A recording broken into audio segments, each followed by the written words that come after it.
Age ಜಾಸ್ತಿ ಆಗ್ತಾ ಇದ್ದಂಗೆ ಆ ಮೊಟ್ಟೆದು ಸಂಖ್ಯೆ, ಮೊಟ್ಟೆದು ಕ್ವಾಲಿಟಿ ಎರಡೂ ಕಡಿಮೆ ಆಗುತ್ತೆ. IVF ಅಲ್ಲಿ ಇಂಜೆಕ್ಷನ್ಸ್ ಎಲ್ಲ ಕೊಟ್ಬಿಟ್ಟು ಮೊಟ್ಟೆನ ಹೊರಗೆ ತೆಗೆದ್ಬಿಟ್ಟು ನಾವು ಭ್ರೂಣನ ತಯಾರಿಸಿ ಇಟ್ಕೊಳ್ತೀವಿ. ಮೊಟ್ಟೆ ತುಂಬಾ ಕಡಿಮೆ ಇದೆ ಅಥವಾ ಮೊಟ್ಟೆ ಫಾರ್ಮೇ ಆಗಿಲ್ಲ ಅಂತ ಹೇಳಿದಾಗ ನಮಗೆ ಇನ್ನೊಂದು ಟ್ರೀಟ್ಮೆಂಟ್ ಕೂಡ ನಾವು ಸಜೆಸ್ಟ್ ಮಾಡ್ತೀವಿ. ಅಂದ್ರೆ ಈಗ ದಾನಿ ಮೊಟ್ಟೆನ ಬಳಸ್ಕೊಂಡು ಪ್ರೆಗ್ನೆನ್ಸಿ ಕೂಡ ಮಾಡ್ಕೋಬಹುದು.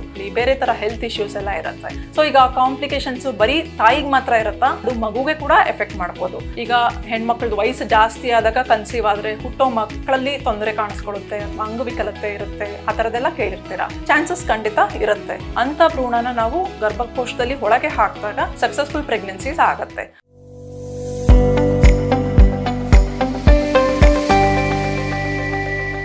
Hi, I am doctor Sahana, fertility specialist, ಗರ್ಭಗುಡಿ IVF centre. Pregnancy after 35 years of age. ಈಗ ಹೆಣ್ಮಕ್ಳಿಗೆ ವಯಸ್ಸು ಎಷ್ಟು ಇಂಪಾರ್ಟೆಂಟ್ ಆಗುತ್ತೆ ಪ್ರೆಗ್ನೆನ್ಸಿಗೆ ಪ್ಲ್ಯಾನ್ ಮಾಡ್ತಿರ್ಬೇಕಾದ್ರೆ ಅಂತ. ಈಗ ನಮಗೆಲ್ಲರಿಗೂ ಗೊತ್ತಿರೋ ಹಾಗೆ ಹೆಣ್ಮಕ್ಳಿಗೆ ಎಗ್ ಅಥವಾ ಮೊಟ್ಟೆ ಸಂಖ್ಯೆ ಅನ್ನೋದು ಫಿಕ್ಸ್ಡ್ ಆಗಿರುತ್ತೆ. ಈಗ ಹುಟ್ಟಿದಾಗ ಅರೌಂಡ್ 1 ಮಿಲಿಯನ್ ಇರುತ್ತೆ ಅಂತ ಹೇಳ್ತೀವಿ. ಆಮೇಲೆ ನೆಕ್ಸ್ಟ್ ಫಸ್ಟ್ ಪೀರಿಯಡ್ಸ್ ಅಥವಾ ಪ್ಯೂಬರ್ಟಿ ಬಂದಾಗ ಅದು 4 lakhs ಅರೌಂಡ್ ಆಗುತ್ತೆ ಅಂತ ಹೇಳ್ತೀವಿ. ಸೊ ಈ ಥರ ಏಜ್ ಆಗ್ತಾ ಇದ್ದಂಗೆ ಮೊಟ್ಟೆ ಸಂಖ್ಯೆ ಅಂತ ಏನು ಹೇಳ್ತೀವಿ ಅದು ಕಡಿಮೆ ಆಗ್ತಾ ಬರುತ್ತೆ. ಮತ್ತು ಬರೀ ಸಂಖ್ಯೆ ಮಾತ್ರನ ಕಡಿಮೆ ಆಗೋದು ಖಂಡಿತ ಅಲ್ಲ. ಇವಾಗ ಬೇರೆ ನಮ್ಮದು ಲಿವರು, ಕಿಡ್ನಿ ಎಲ್ಲ ಏಜ್ ಆಗ್ತಾ ಇದ್ದಂಗೆ ಅದು ಹೆಂಗೆ ಅದಕ್ಕೆ ವಯಸ್ಸಾಗುತ್ತೆ ಅಂತ ಹೇಳ್ತೀವಿ, ಅದೇ ಥರ ಈಗ ಮೊಟ್ಟೆ ಮತ್ತು ಅಂಡಾಶಯದಲ್ಲಿರೋ ಕ್ವಾಲಿಟಿ ಮೊಟ್ಟೆ ಎಲ್ಲನೂ ಅದಕ್ಕೂ ವಯಸ್ಸಾಗುತ್ತೆ ಅಂತ ಹೇಳ್ತೀವಿ. ಸೊ ಏಜ್ ಜಾಸ್ತಿ ಆಗ್ತಾ ಇದ್ದಂಗೆ, ಎಸ್ಪೆಷಲಿ 35 ವರ್ಷ ಆಗ್ತಾ ಇದ್ದಂಗೆ ಆ ಮೊಟ್ಟೆದು ಸಂಖ್ಯೆ ಮತ್ತು ಮೊಟ್ಟೆದು ಕ್ವಾಲಿಟಿ ಎರಡೂ ಕಡಿಮೆ ಆಗುತ್ತೆ ಅಂತ ಹೇಳ್ತೀವಿ. ಸೊ ಈಗ ನೀವು ಪ್ರೆಗ್ನೆನ್ಸಿಗೆ ಟ್ರೈ ಮಾಡ್ತಿರ್ತೀರಾ, ಈಗ ನೀವು ಡಾಕ್ಟ್ರನ್ನ ಯಾವಾಗ ಮೀಟ್ ಮಾಡಬೇಕು ಅನ್ನೋದು ಇಂಪಾರ್ಟೆಂಟ್ ಆಗುತ್ತೆ.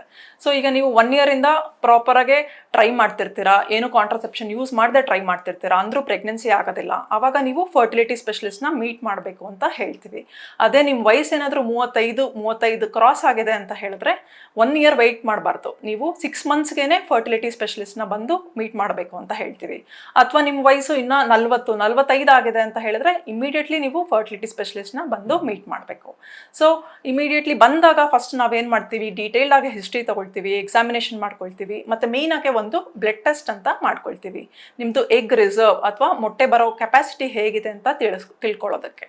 ಆ ಟೆಸ್ಟು AMH ಅಂತ ಹೇಳ್ತೀವಿ, ಅಥವಾ ಆ್ಯಂಟಿ ಮುರ್ಲೇರಿಯನ್ ಹಾರ್ಮೋನ್ ಅಂತ. ಅದ್ರ ವ್ಯಾಲ್ಯೂ ಏನಾದರೂ ಲೆಸ್ ದ್ಯಾನ್ 1.2 ಅಂತ ಬಂದರೆ ಅದು ನಿಮ್ಮದು ಎಗ್ ರಿಸರ್ವ್ ಕಡಿಮೆ ಇದೆ ಅಂತ ಹೇಳುತ್ತೆ. ಅದೇ ಥರ ಸ್ಕ್ಯಾನಿಂಗ್ ಮಾಡ್ಕೊಳ್ತೀವಿ.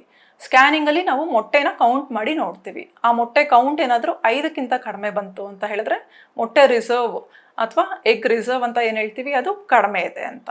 ಸೊ ಈ ಫ್ಯಾಕ್ಟರ್ಸ್ನೆಲ್ಲ ನೋಡಿಕೊಂಡು ನಾವು ಪ್ರೆಗ್ನೆನ್ಸಿಗೆ ಪ್ಲ್ಯಾನ್ ಮಾಡಬೇಕಾಗತ್ತೆ.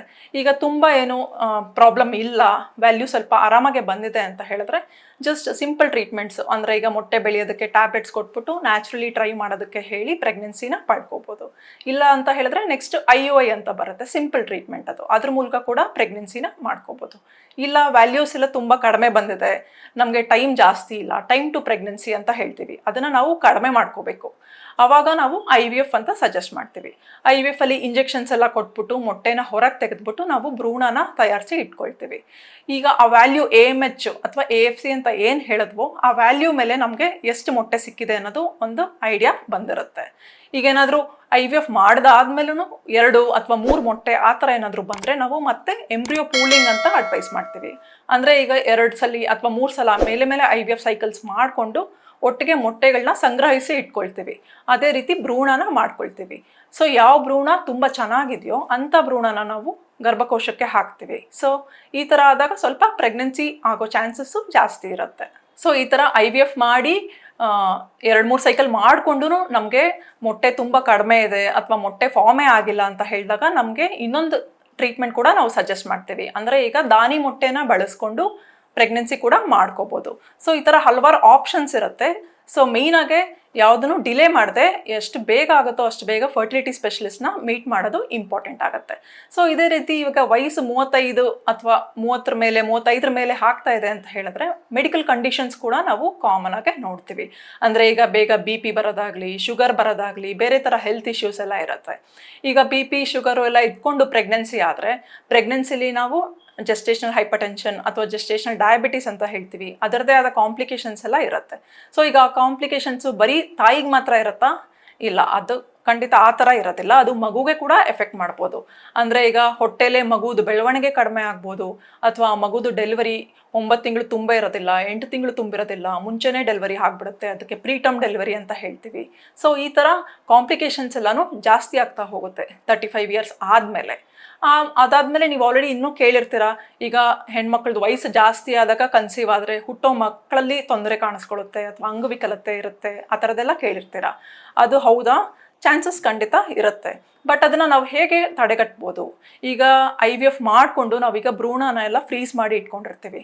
ಆ ಭ್ರೂಣನ ನಾವು ಟೆಸ್ಟಿಂಗ್ಗೆ ಅಂತ ಕಳಿಸ್ಬೋದು. PGT-A ಅಂತ ಹೇಳ್ತೀವಿ, ಅಂದರೆ ಪ್ರೀ ಇಂಪ್ಲಾಂಟೇಷನ್ ಜೆನೆಟಿಕ್ ಟೆಸ್ಟಿಂಗ್ ಅನ್ಯೂಪ್ಲಾಯ್ಡಿ ಅಂತ. ಸೊ ಆ ಭ್ರೂಣನ ನಾವು ಟೆಸ್ಟ್ ಮಾಡ್ಕೊಳ್ತೀವಿ. ಸೊ ಯಾವ ಭ್ರೂಣ ಜೆನೆಟಿಕಲಿ ಮತ್ತು ಕ್ರೋಮೋಸೋಮಲಿ ನಾರ್ಮಲ್ ಇದೆ ಅಂತ ಬರುತ್ತೆ, ಅಂಥ ಭ್ರೂಣನ ನಾವು ಗರ್ಭಕೋಶದಲ್ಲಿ ಒಳಗೆ ಹಾಕಿದಾಗ ಸಕ್ಸಸ್ಫುಲ್ ಪ್ರೆಗ್ನೆನ್ಸೀಸ್ ಆಗುತ್ತೆ. ಅಂದರೆ ಅಂಗವಿಕಲತೆನ ನಾವು ಅವಾಯ್ಡ್ ಮಾಡ್ಬೋದು, ಅಥವಾ ಮಿಸ್ಕ್ಯಾರೇಜ್ ಅಂತ ಏನು ಹೇಳ್ತೀವಿ ಆ ಚಾನ್ಸಸ್ ಕೂಡ ಕಡಿಮೆ ಇರುತ್ತೆ.